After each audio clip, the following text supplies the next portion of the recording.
Today, we're going to make Sons of Anarchy an urban fantasy by taking the main characters and choosing a supernatural being or creature that closely matches their character from the show. And I should probably tell you that almost all of my frame of reference for these creatures comes from the Dresden Files series, which I think is one of the coolest things about that series is that it brings all these different supernatural things into one universe and the rules all still make sense. So you may think of a completely different creature from fantasy lore for these characters that I've maybe never even heard of. But hey, that's what makes this thing fun. I also posted a short version of this on social media at Belated Binge. If you're not already following me, you should be. I post a lot of shorts, and some of those video topics are exclusive to social. So give it a follow. We are going to start with the primary main character on the show. Obviously, it's Jax Teller. And for Jax Teller, I am thinking his supernatural crossover would be a vampire, but like the succubus kind. Jax is the definition of sex appeal in this show. If you post about Sons of Anarchy on social media, to this day, you are bound to have at least one woman in the comments section claiming him as their husband or complimenting him as if he's the one that's actually making the post. Seriously, it's sometimes alarming.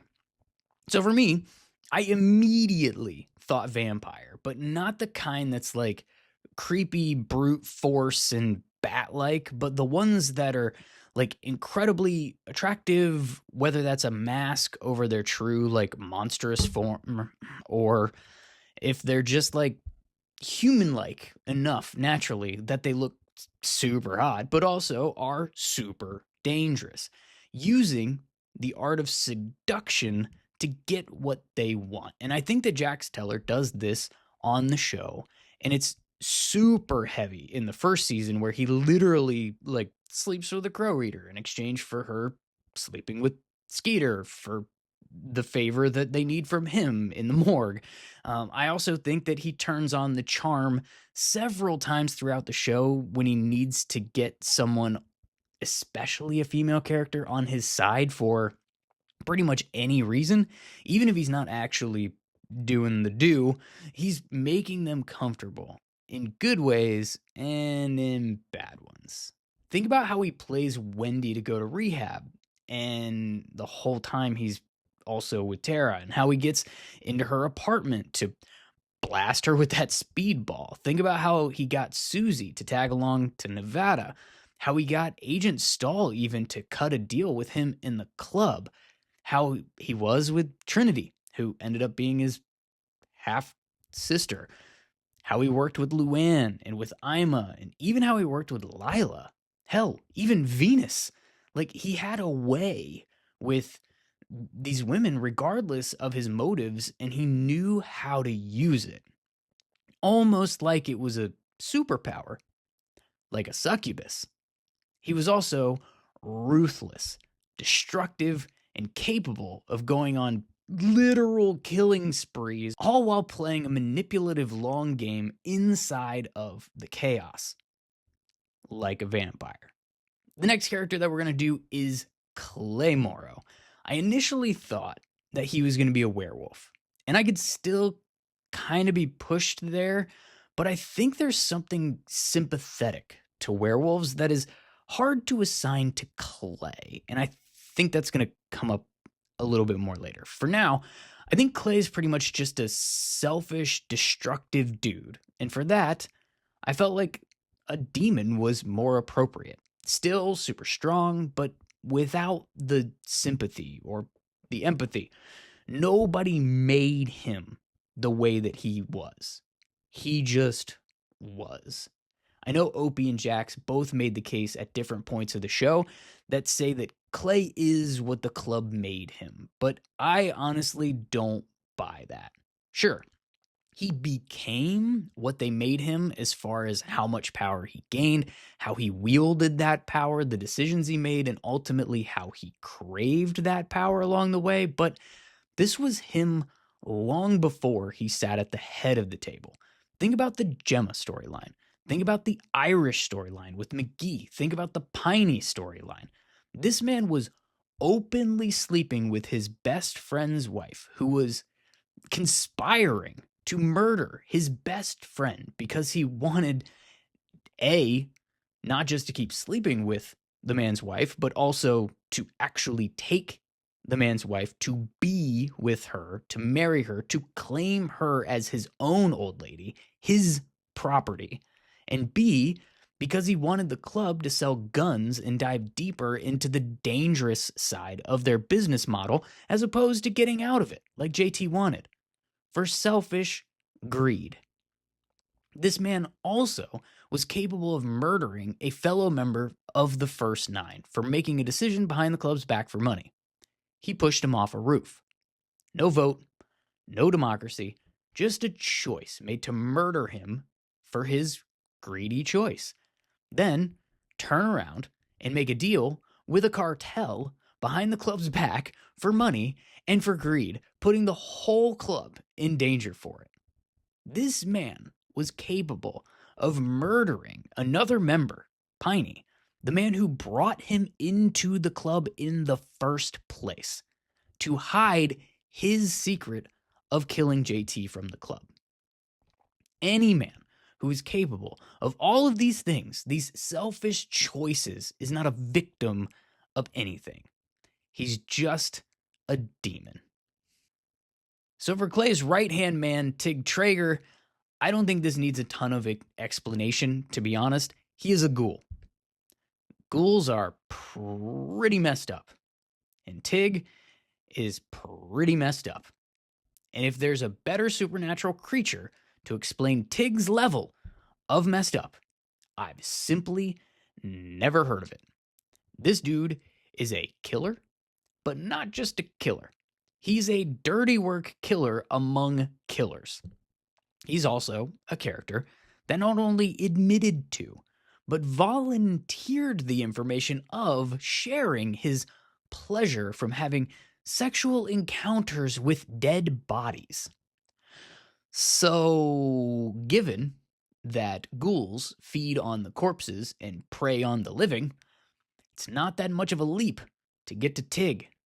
Not to mention, the picture I found of a ghoul actually kind of looks like him.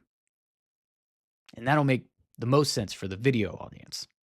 Now we're going to do Gemma, who I've got as a Winter Fae queen. The Fae are deceptive, manipulative, and the Winter Court is depicted as being the ones that are ruthless, violent. That's Gemma. Ruthlessly manipulative of everyone in her orbit, regardless of who they are. She manipulated multiple romantic partners, conspired to kill a couple of those romantic partners. She manipulated her own son. And if she could do that, the other club members? Yeah, the women, the families that are tied to those other club members, they had absolutely no chance whatsoever to avoid Gemma's wrath. One scene in particular stands out when she was mad at Nero's business partner, maybe half sister or something, if I'm remembering that right. And instead of doing something about it herself directly, she found Tara, who was angry, and manipulated her into starting a fight with Nero's partner. While she had a broken arm, she beat the woman's head in with her cast. This show is not for children. I believe that it was on Reaper Reviews that I first heard the phrase, Jax is the sun, Gemma is the anarchy. And that's exactly what I think of when I think about the Winter Fae. Manipulative, organized anarchy, which is kind of a juxtaposition, I suppose, but still feels very fitting. She's also doing it from a place of power within the relationship structure that they have. In this outlaw world, she holds power over all the women as the top old lady. She holds power over the club as their pseudo mother figure. She holds power over the leadership of the club as well because she's the wife of or the mother of the guys who run said club. In short, she's the queen, Queen Gemma of the Winter Fae.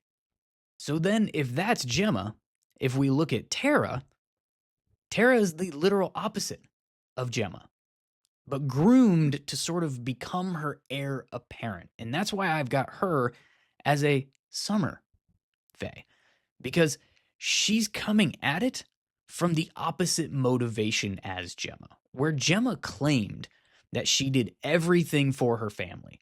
She did it from a selfish motivation of keeping control over her family because she had her plan of what was best for them and she was going to force them to follow it because it's what she wanted.